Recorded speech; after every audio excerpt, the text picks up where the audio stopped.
It's time for the BAQA. The BAQA. What you say?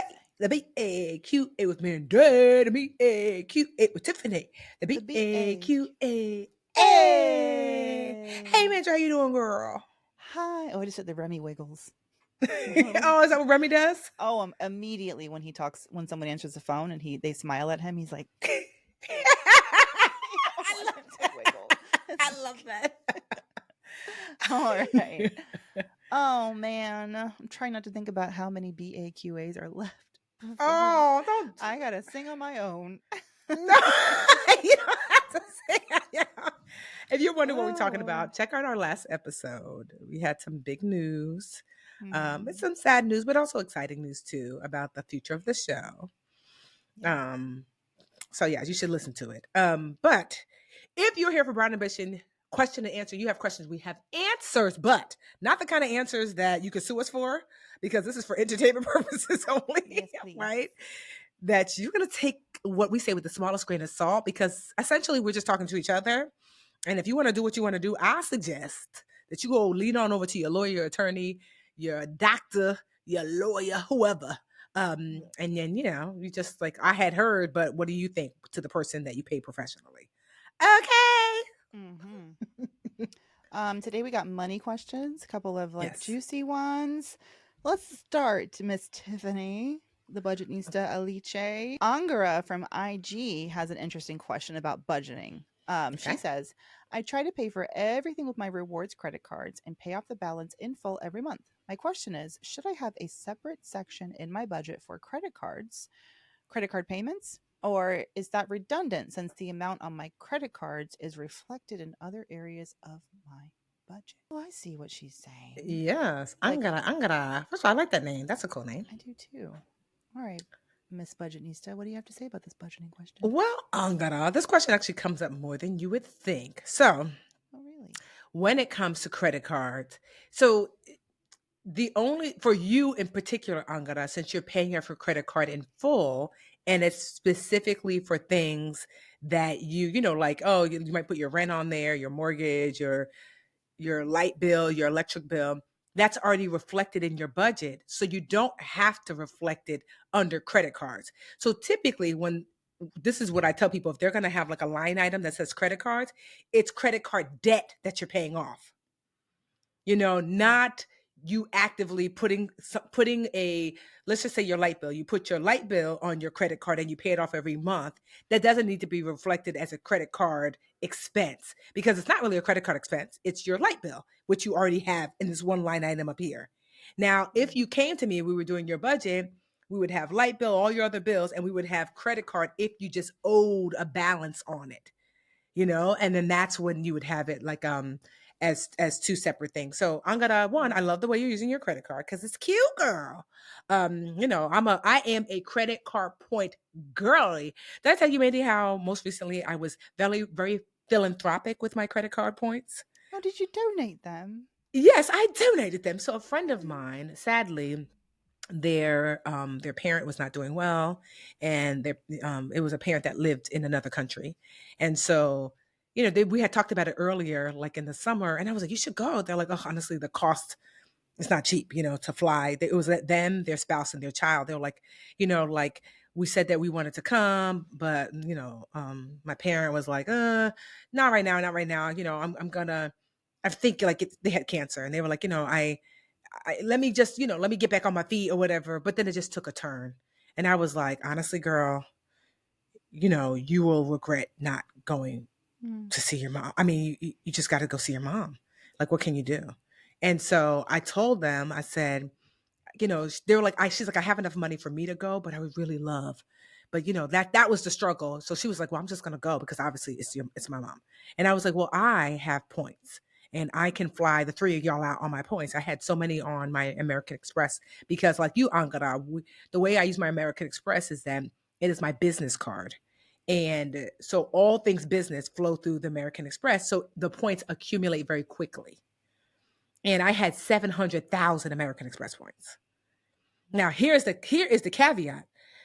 If I would have, so thank God for Instagram and TikTok, because they have taught me how to maximize the points. So if I would have gone to American Express directly and said, hey, I want you to book these 3 flights from the United States to this European country, um, American Express would have said, okay, it's 750,000 points. So they would have used up all my points. Plus it would have also, cost maybe like, I don't know, like, $500 out of pocket or something like that. Right. But because of TikTok and Instagram, I'd recently been seeing like, how to maximize your points, how to maximize your points. And there were all these creators who were like, specifically for American Express, there's a website called point.me. And normally you pay like $10 a month or whatever, but they recently partnered with American Express. I don't partner with American, I'm just, sharing. They recently partnered with American Express, and they said if you have a platinum card, which my business card is, you actually get point.me, a membership for free. And I was like, okay. And so point.me is a website that somebody created external to American Express, but I guess they partnered or bought them out. And you can go in and say, hey, I have this many points and I want to go from here to here. How do I maximize? Child, when I tell you it went from, if I would have booked directly on American Express, from 750,000 points, basically all my points, to for 3 people, Mandi, if they flew Air Canada, because Air Canada had some special, because point.me figures out the algorithm, to 250,000 points for the 3 of them round trip. Okay. So it was like such, right? So it's like I saved 500,000 points. All 3 of them could go there and back. And it was such a blessing. And she went. And, like many times when people like are in hospice, they rally right before they pass away. So she was actually in really great spirits, talking and laughing and eating cheesecake and all this stuff. And then while they were there, 3 days later of them landing, she passed away. Oh, But to man. Thank me, God they got to see her. I mean, right? And who wants to be there by yourself if you, and so I just thought to myself, like, even as like, because sometimes we're like, I'm not gonna lie, I have become my mother, where any place where I can collect points, whether it's the supermarket, whether it's the hotel, whether it's the airline, I collect them. Sometimes not even for me, because I just don't know when somebody might need it. I'm not gonna lie, like I'm like the point purveyor. I'm like, who needs points? And so I felt so Like, good come on about over it. I here, was like, baby. Get your pocketbook out. I got mints in my bag. Little And so, coupons. so I was so grateful. And she was like, thank you so much. I was like, no, like, honestly, I was so grateful to be able to have done that, because, and it's not even like, I told her, I was like, girl, it's not even, it's 1/3 of my points, because, thank God for the TikTok algorithm teaching me how to maximize. And so I just say all that to say, if you are not using points, I mean, obviously you have to want to be able to pay off the thing in full. Like I got, what's her, I'm sorry, I don't want to say her name wrong. Angara. Like Angara every single month. But it is a blessing that not just for you, but that you might be able to help other people with your points. I mean, I have used points where I remember a friend of mine was really struggling.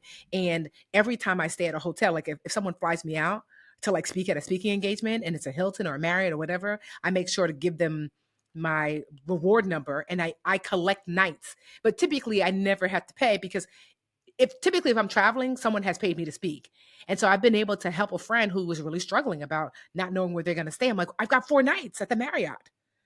And so at least in the meantime, you can stay there, and then figure it out from there, And so I don't know, to me, like that is why I really love points. And so, yeah, that points Yeah. can be like a tool for you to like vacation, or really a tool for you to bless other people. I think that's a wonderful way to do it. I have a love-hate with my rewards cards now. Oh, you do? Yeah, homegirl, I can't be paying off my bills in full each month. We I see know. previous episode about expenses. Well, are you able, because sometimes with points, you know how like you can use points to pay down the bill? Yeah, you could get a statement credit. Yeah, Yeah. for sure. And definitely I have done that. And it's Okay. still not enough to pay the whole thing off, but Okay. we're getting there. Honestly, I'm in such a situation that I'm like, it's time for a budget. I might Okay. need to I need to call in the budget guide. I wish I knew Okay. somebody who was good I was about gonna that. say, you want me to work with you? I'm here. I'm here. Oh God. Okay. All right, BFM. Quick break, and we'll be right back with question number 2. All right, Tiffany, you want to read our next question? It's a short I one. do. And it's funny because it's like her name is Mrs. Align, which I'm like, I love that because we're going to talk about alignment. Mrs. Align says, "Hi, question from Mrs. Align. My husband paid all of the bills. Ooh, yes, girl. And I'm wondering what I should do with my income besides save." First of all, Hmm. one time for Mrs. Align, Mr. Align. Okay. I'm not mad at it. I'm not I mad know. at Sounds it. like I love that. I feel like Being a this is a. trad wife is looking pretty good. So what say you, Mantra? Like, what are the other options? It's like, well, if I don't have to pay bills, like, what should Mrs. Align be doing with her coin? Miss Alina, have a confession. When I saw your question, I was like, we ain't going to answer that question. You don't have problems. Delete. And then my wise mind, talk about wise mind in therapy, my wise mind whispered to me, Mandy, why were you so dismissive? What about that question bothered you? Mm, And I think in my time of financial need, it just bothered me that someone's like, I got money. But it took me like all of 2.5 seconds to realize, oh, this is really a question about what should I do to maximize the income that I have and hopefully create some financial security for myself. And I think it is, especially for the, mm-hmm, if you are a partner who's fortunate enough, even if, you guys are chipping in, if there's still leftover money. I just immediately was thinking of like tips about what to do with her extra money and how she could create some safety for herself since her husband is the mm, breadwinner and, or at least is the bill payer. It sounds like she has income from somewhere, so that she yes. I thought, well, immediately put away savings for yourself, like cash savings that you have access to. I think there's a lot of focus on a prenup, but I also think just some good old cash savings so that you're protected just in case if it turns toxic or if he isn't available for whatever reason, just to have your own money. But then also think about your longevity and like how you're going to be investing for your future. Women are going to live longer typically than their husbands. And so, if you want to contribute more to your own retirement fund, or you could use that money to start a business, you could use that money to invest in your home, to do something for the family. You can make your, I know, Tiff, you're going to talk about this, how you and Jarrell, I'll just hush and let you do it, but talk about how you and Jarrell what you did with your income and how you gave it different purposes. So everyone was like, oh, we're contributing, even though it was like Mm-hmm. an imbalance. Well, yeah. So Mrs. Align, what similar to you, my husband paid the bills at the time when we first got together. He was my boyfriend. I had moved in with him, and honestly, our bills weren't that much because he worked for Newark Housing Authority, and candidly, we lived in housing, and so our rent was like $900. I was like, woo. I was like, you want half? And he was like, I'm good. I was like, okay. And then because we lived in housing, I don't even think we paid electric bill, or if we did, it was like very modified because he lived quote unquote on campus. Like the units that he took care of is where he lived, so he got to live like really inexpensively. So I was able to live with him, and then but at the time the budgetista was just getting on her feet, and then it started to make significantly more.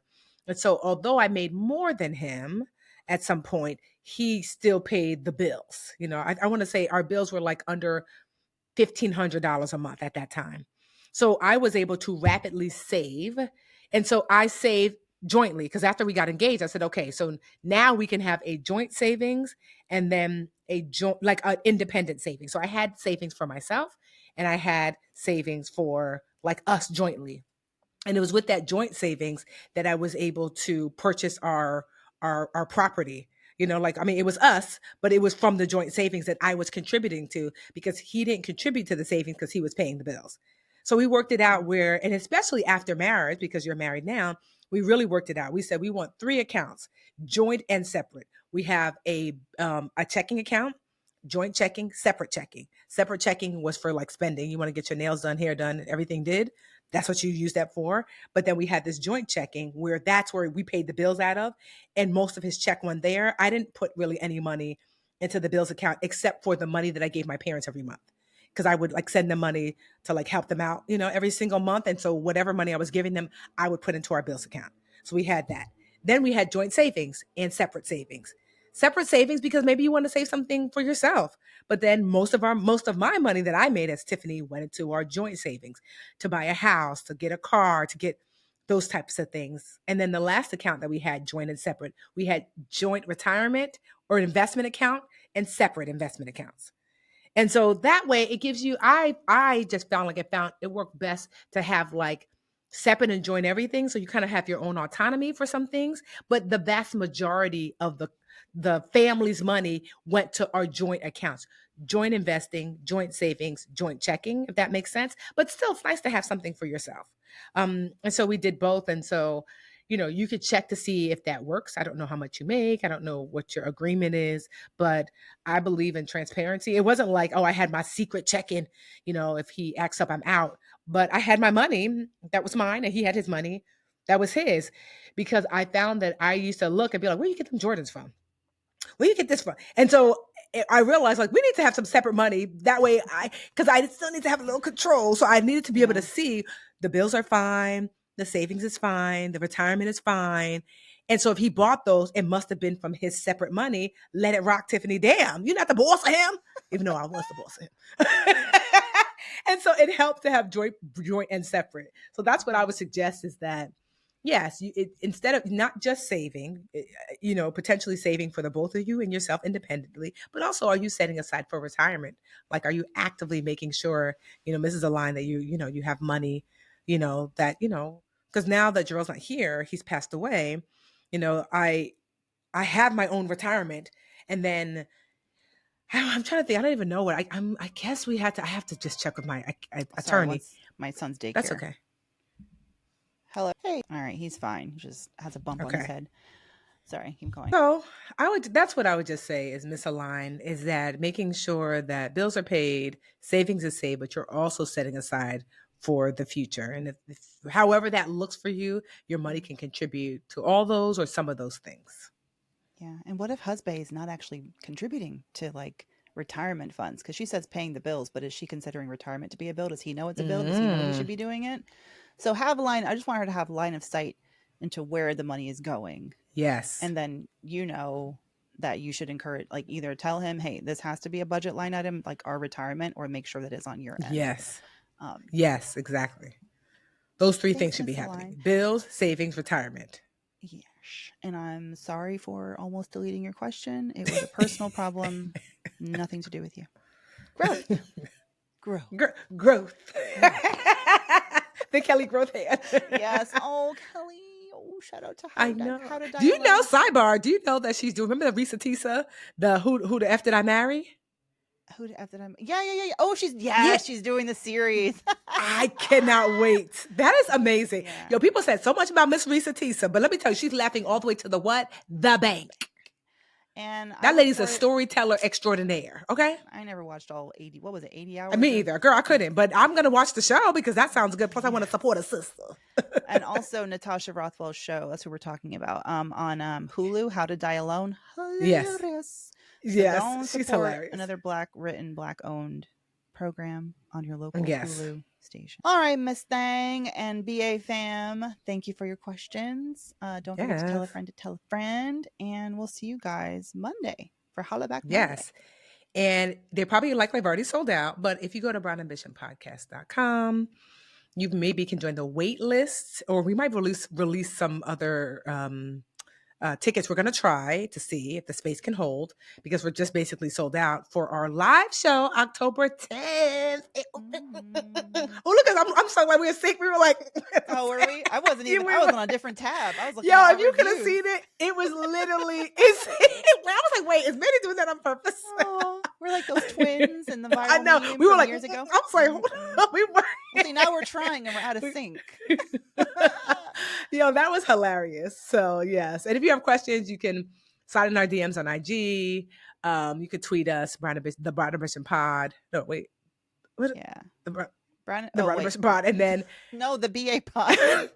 the BA Pod. I'm like, wait. Cast on IG. Oh, that's on Twitter. But Brown Ambition Podcast on IG. I tried to log into X. It's like, where's our money? You don't have an account. Oh my God. X is so terrible. Lord. But you can also, besides going to brownambitionpodcast.com for tickets or the wait list, you can also send us an email or a message there if you have questions you want answered. Okay. Can I do a baby quick shout out to listener LT Shine, who wrote a review? Yes, please. Leaving a review is a kind thing to do, so go do it. All right, 5 stars, car buying. She said, I never leave reviews, but I felt compelled after listening to your car buying episode. This is the one where you talked about Alyssa buying Yes. her first used car. I literally was buying a used car the next day, and the information you provided was so helpful. Keep doing the work you're doing. You never know who's listening and what's happening in their lives that your information will help them with. Thank you, lady. Yes. Not only did Lissy Pooh get her tomorrow's her birthday, actually. Well, you guys will. Her birthday's is the first, so you won't. We're taping this on Monday, Oh, but yeah. yeah. So I'm like, look at her. Do I have to get her a present? We just got a car. Listen, that is between you I and know. She really wants. I might get them for her because she's been such a good kid. She really wants the how Air good of a Max kid has she headphones. been? I know. She really wants some Air Max If headphones. you got it, give it. That's all I'm saying. Right. So we're gonna see. Why I was not? gonna surprise her, but then I was like, she's probably gonna want some specific color because she's bougie like that. Mm. Um, so we're gonna see. We're gonna see what kind of attitude she gives me. So we're gonna have breakfast tomorrow for her birthday. So I'm excited to see her. Oh, that's so cute. I love a birthday breakfast. So I wholesome. know. Okay, y'all. For the fifth, we're trying to say goodbye. Goodbye. I bye. Have a And good it's a church day. goodbye. You're like, and then 5 more minutes. Well, Bye, let me let y'all. you go. But what I was saying was, Yeah. Bye, y'all. Till next week.